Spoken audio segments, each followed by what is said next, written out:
On her first day, interviewing as a maid at a billionaire's mansion, her brand new skirt ripped right on the spot. To cover up her exposed thigh, she lied and said it was too hot, quickly taking off her jacket and tying it around her waist. Just when she thought the lady of the house hadn't noticed, the wealthy husband walked over and shook her hand enthusiastically. Louisa Clark. Even though Danny's resume was nothing special, the way she covered her thigh actually impressed the lady of the house. She hired the seemingly modest Danny on the spot. What she didn't know was, this was the most conservative outfit Danny had ever worn. Mrs. Trainer told her to start immediately. The pay was great, but the job description was simply to keep her paralyzed son happy. It would be nice if he could think of you as a friend rather than a paid professional. Danny was thrilled inside. Her eyebrows were practically doing a victory dance. But the moment Mrs. Trainer opened the door, Danny froze completely. Will, this is Louisa Clark. I'm Lou. When Will let out a piercing scream, Danny was genuinely terrified. But he quickly stopped and bluntly pointed out that her skirt was ripped. Will's rudeness left Danny completely humiliated. That's when she realized his whole episode had been an act. She was put off, sure, but who turns down good money, right? The next day, though, Will suddenly fell seriously ill. She figured it was another prank, but when the caregiver undressed Will to cool him down, Danny noticed scars on his wrists from his darkest moment. She couldn't wrap her head around it. The man was sitting on a fortune. Why would he want to give it all up? Then one day, she accidentally overheard his parents arguing and finally learned that Will planned to leave this world in 6 months on his own terms. When it came to their son's decision, his father chose to understand and support him, but his mother was fiercely against it. Supporting him, loving him. He's my son! Yes, he's my son too! He gave me 6 months. We can still persuade him.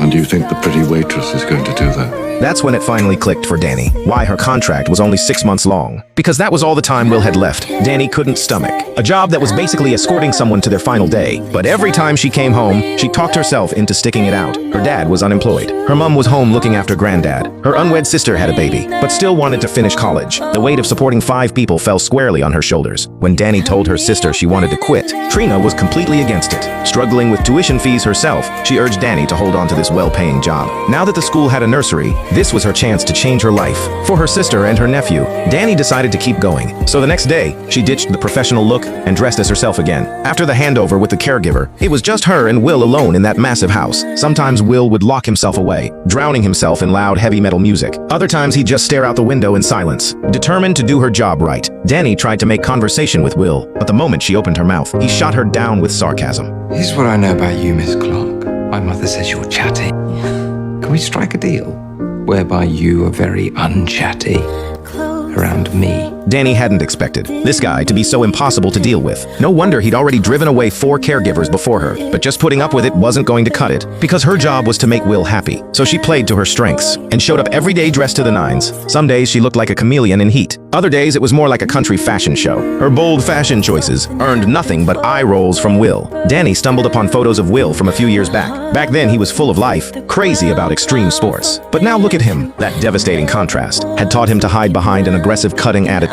Working for this wealthy family had been rough on Danny. But finally, things started to turn around. Will's ex-girlfriend suddenly showed up to visit him, with a new boyfriend by her side, who happened to be Will's good friend. Neither of them showed an ounce of shame. Instead, they fawned over Will with fake concern. So, to what do I owe this pleasure? I'm sorry it's been so long. I've been so busy. I've been really working me hard on the weekends. Yeah, things are manic at the office. This absolutely crushed Will, and on her way out, his ex randomly shifted the blame onto him. You know, I tried for months. He just pushed me away, didn't want me here.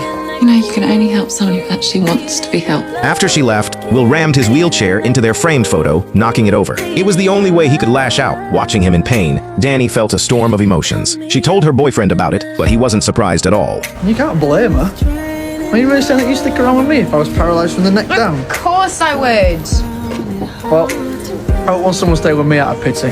Danny didn't get it. She bought glue and carefully fixed the broken frame. But when Will saw it, he mocked her even harder, called her clothes ugly, said she was useless. But this time, Danny finally snapped. You don't have to be an arse. Your friends got the shitty treatment, fine, they deserved it. I'm just trying to do my job as best I can. So it would be really nice if you didn't try and make my life as miserable as you apparently make everyone else's. And what if I said I didn't want you here? I'm not employed by you. I'm employed by your mother. So unless she says she doesn't want me here anymore, I'm staying. Not because I care about you or particularly enjoy your company, but because I need the money.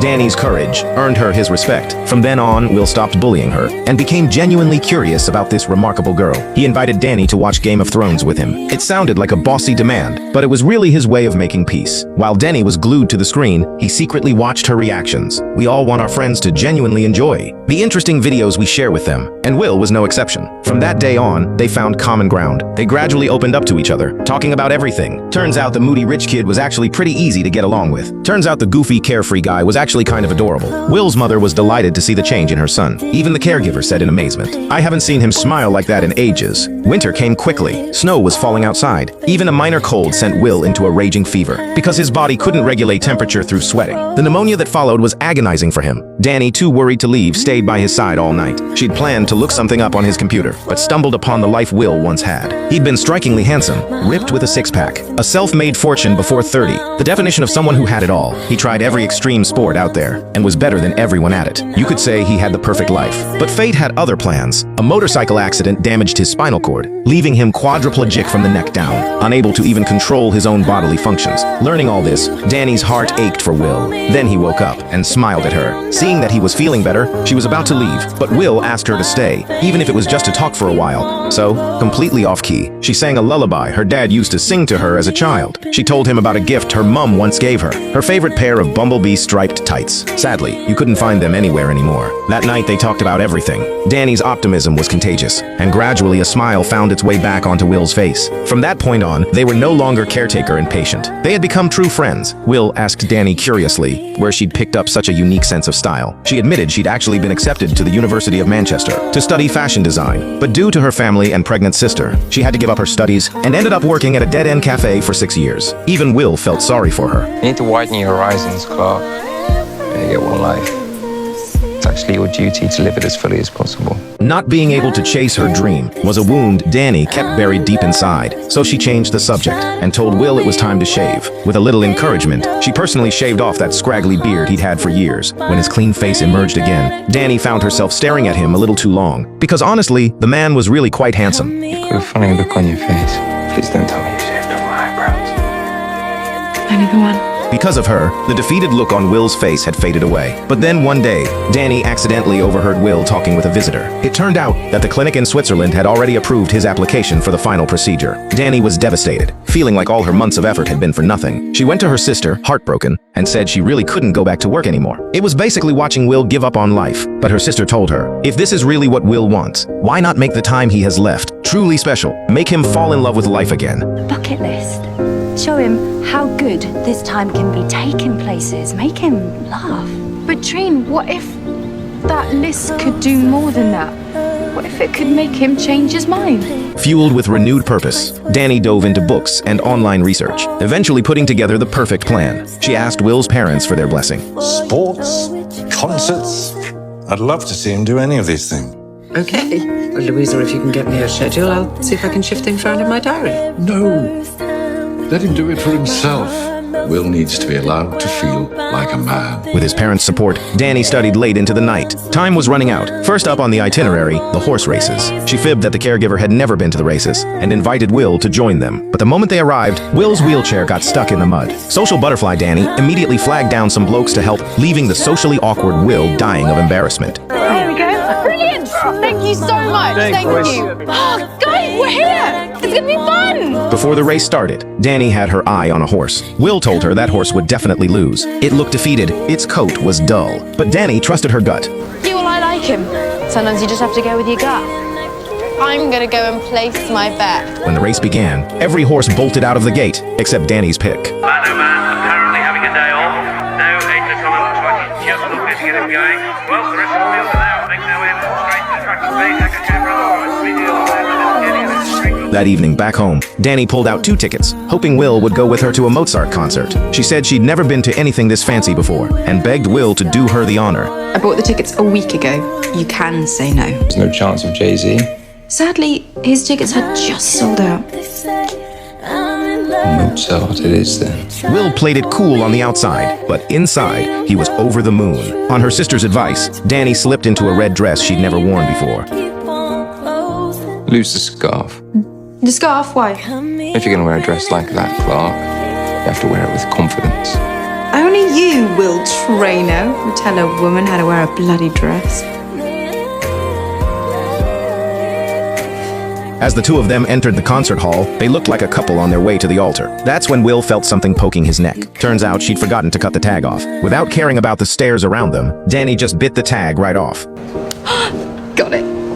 We should just be grateful it wasn't in your trousers. When the concert began, Will's eyes were on Danny instead. He realized she was someone who truly embraced life. She'd never been to a concert before, yet the music moved her to tears. After the concert, they arrived back at his door. But Will said he wasn't ready to go inside yet, because he wanted to stay a little longer. As the man who took a girl in a red dress to a concert, in that moment, Will was happy. But beneath those words lay an ocean of sadness. After that night, they grew closer and closer. Danny invited Will to her house for dinner, since her 27th birthday was coming up the following week, but she didn't really expect him to say yes. Izzy hates strangers, so you don't like eating in front of people. Seemed pretty obvious. I'll come. If you want me to.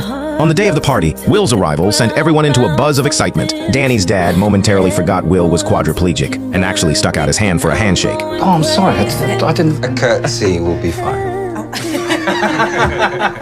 Will, ever the gentleman, smoothly diffused the awkwardness, but deep down, it made him happy. It had been so long since anyone treated him like a regular person. Her dad's innocent gesture actually brought Will closer to the whole family. At dinner, the family gathered together to say grace. This kind of warmth was something Will had never experienced. He truly enjoyed the meal. Just as everyone was finishing up, Danny's boyfriend finally rushed in. 6 miles in 28 minutes. And happy birthday to my girlfriend! Yes, happy birthday. Sorry, I'm a bit late. Oh, no, only 28 minutes. Danny instinctively reached over to wipe Will's mouth. Her boyfriend clocked it right away, and jealousy hit him like a truck. So naturally, the snide remarks started flying. Lou tells me you're a bit of an action man before. Pat?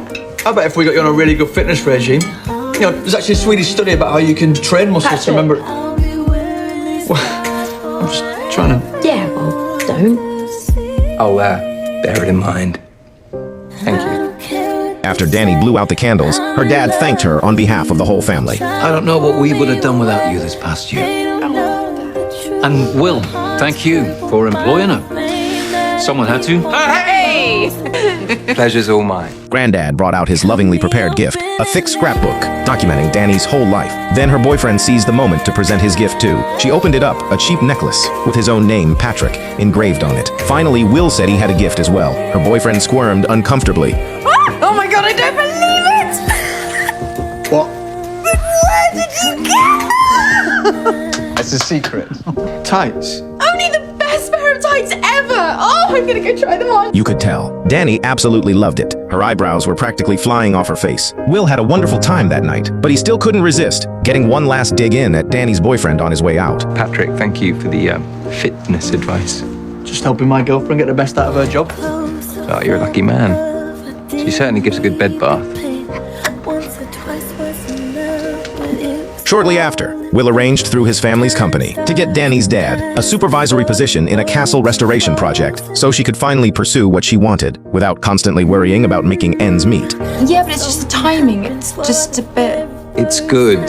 Your dad'll be great. And it means... It means what? It means that one day you can go off and spread your wings without worrying about everyone else. Put yourself first. Will then received a man dressed in formal attire and deliberately sent Danny out of the room. Her instincts told her something was wrong, so she immediately looked up the visitor's name online. Sure enough, he was a specialist in drafting wills. Danny rushed to tell Will's mother she'd believed the increasingly cheerful Will had let it go, but he clearly hadn't given up on his plan. Reeling from the shock, his mother still reminded Danny to please look after him at the wedding. Not long ago, Will had received a wedding invitation from his ex and his former best friend. On the wedding day, Will and Danny attended together. Looking at his ex all dolled up, Will fought to keep his composure, saying nothing. At the reception, the bride's godmother struck up a conversation with Danny. She said the bride had made a terrible mistake. Will was the only true gentleman among all those flashy, shallow men, but after his accident, the foolish bride had run off with his friend instead. Later, the ex found Will at the reception. She tried to act natural, but the tension was painfully obvious. After all, she was the one who'd left him after he became paralyzed, and then blamed it all on him. But now, with Danny by his side, Will looked just as sharp as he ever did. That was a slap in her face if there ever was one, and Will couldn't resist messing with her a bit. Thank you for the Mirror. Yes, the mirror. Absolutely love that mirror. Anyway, thank you. You didn't buy her a mirror. I know. To really stick it to the ex, Danny, fueled by a few drinks, climbed onto Will's wheelchair and had him spin her around in circles. They became the talk of the entire reception. Do you know something, Clark? You are pretty much the only thing that makes me want to get up in the morning. Then let's go somewhere. Anywhere in the world, just you and me. What do you say? Okay. Whether Danny realized it or not, Will wasn't just playing a part anymore. The truth was, he'd already fallen in love with her. She sat in his wheelchair as they raced down country lanes. So this is what love was supposed to look like. Will hadn't spent a night away from home in years, but this wild, impulsive adventure had his mother's full approval, because this was the son she remembered. I'm pretty sure you've been on the drink. Hey, am I right? I'll be fine. Jesus, Will. We had a nice time. Sure enough, Will's lungs got infected. Back in the hospital, he was so weak he could barely speak, with the date of Will's chosen departure drawing closer. The caregiver admitted he'd known about Will's plan all along. He'd been looking after Will for 2 years and understood his suffering better than anyone. He hides his pain when he's with you, but there have been times when I've stayed over and I hear him screaming. In his dreams, he's still running or skiing, doing things, you know, and then he wakes up and there's nothing I can say to him. I can't judge what he wants to do. That's his choice. But that was before me. Yeah, and I know that he'd do pretty much anything to make you happy. Look, I want him to live, but only if he wants to live. I can't just let this happen. I can't. And we're running out of time. Even though Will had never told her himself, Danny still couldn't bear the thought of watching him slip away. She begged the caregiver to join them on one last trip, praying that this final journey would show Will how beautiful the world could be and make him change his mind. But Danny's decision crossed a line for her boyfriend. His girlfriend of 7 years was about to jet off with some paralyzed guy she'd only known for 5 months. To win Danny back, Patrick set up a candlelit dinner, but it was really just his own meal prep spread. And throughout their entire relationship, he'd only ever cared about himself, never once taking their relationship seriously. I'm sorry. Danny made her choice, and she finally did what Will had always told her to do, put herself first, with the caregiver along. They boarded a private jet to Mauritius. Danny brought Will to a stunning beach, where, just like everyone else around them, they soaked up the sun together, laughing without a care in the world. On a stormy night, Danny rushed to Will's room to shut the windows, but Will told her to leave them open. He wanted to watch the storm, and then he softly asked Danny to stay. The thunder raging outside echoed Will's defiance against his fate, his longing for dignity, and his unspoken feelings for Danny. And when Danny moved closer, it wasn't out of pity. It was because she'd seen the loneliness buried deep in his soul, and she wanted to show him directly that he deserved love, broken body and all. In that moment, they were equals, soulmates. Danny danced along the shore under the stars. Will watched her, his eyes full of love. Swept up in the moment, Danny settled onto Will's lap and kissed him deeply. She thought this would make him change his mind, but he still chose to leave with dignity while he could feel love, rather than waste away in numbness waiting for the inevitable. And so he finally told Danny the truth. I have known for months. Listen, I know this is not how you would have chosen it, but I can make you happy. I get that this could be a good life, but it's not my life. You never saw me before. I loved my life. I've really loved it. I can't be the kind of man who just accepts this. You're not giving me a chance. I have become a whole new person these last 6 months because of you. I know, and that's why I can't have you tied to me.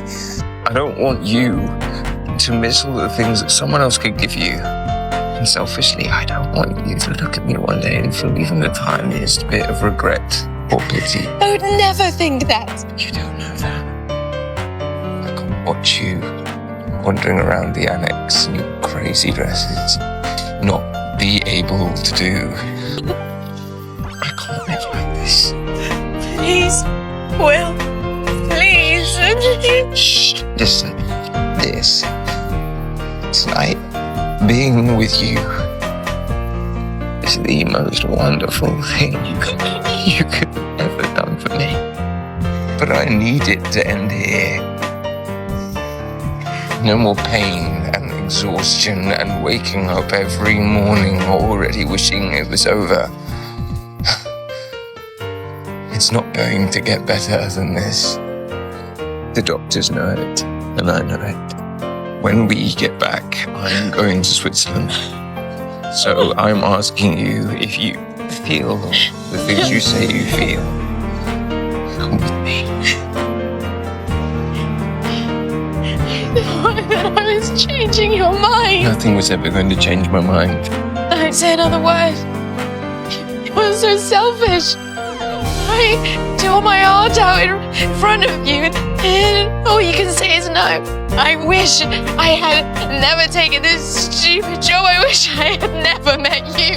She couldn't save Will's life with love, but she had truly reached his heart. This moment of tenderness wasn't the end. It was the beginning of her understanding his choice. To love someone completely is to respect how they define their own life. Danny walked out of the airport like a ghost. When his mother learned Danny hadn't been able to change her son's mind, she collapsed into her husband's arms. Back home, Danny completely fell apart. Her sister rushed over and held her tight. Her mom lashed out at Will's parents. How could they let their son make a choice like this? How was this any different from a crime? Her dad came to her room and gently told her she hadn't failed. She just couldn't change what someone truly felt in their heart. I'm not sure anyone in the world could ever persuade that man once he'd set his mind to something.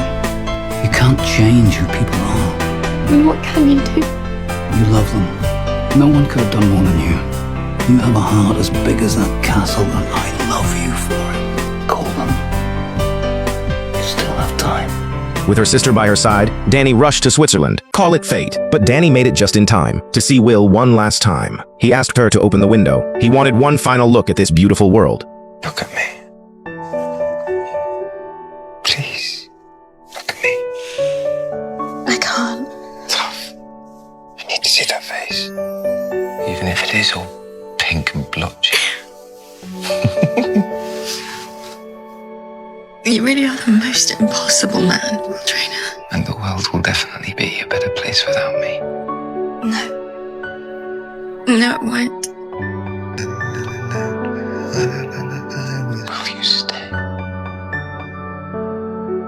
For as long as you want me to. Can you call my parents in? No two leaves in this world are alike, and every time we meet, we're already saying goodbye. Not long after Will passed, Danny found herself in Paris. At a cafe he used to love, as promised, she opened the envelope he'd left for her. Inside were all the words he could never bring himself to say. So, here it is. When you get back home, Michael Lawler will give you access to a bank account that contains enough to give you a new beginning. Don't start panicking. It's not enough for you to sit around for the rest of your life, but it should buy you your freedom. At least from that little town we both call home. Live boldly, Clark. Push yourself. Don't settle. Wear those stripy legs with pride. Knowing you still have possibilities is a luxury. Knowing that I might have given them to you has eased something for me. So, this is it. You are scored on my heart, Clark. You were from the first day you walked in, with your sweet smile and your ridiculous clothes, and your bad jokes, and your complete inability to ever hide a single thing you felt. Don't think of me too often. I don't want you getting sad. Just live well. Just live. I'll be walking beside you every step of the way. Love, Will. His romance and dreams became part of her life. This love, this meeting of souls, meant his heartbeat lived on in her pulse. And Danny, who always embraced the world with open arms, would carry the courage he gave her and live out the rest of her days like a poem that never fades. He was the difficult, paralyzed rich kid. She was the stubborn, optimistic, ordinary girl. She shattered his despair with her warmth. He taught her to embrace the world with tenderness. Even as love quietly blossomed between them, Will still chose to depart with dignity, leaving his fortune to set her free. In the end, she took the courage and the future he gave her and stepped into a bigger life. Love isn't about holding on. It's about helping each other become the best version of yourselves. Even in goodbye, you'll find each other again in the life that carries on. As the saying goes, before I met you, I thought my life had nothing left to offer. After I met you, I realized that even a wilting flower can still be gently nourished by the rain. A great movie can change your life. I'm Hollis. I'll see you next time.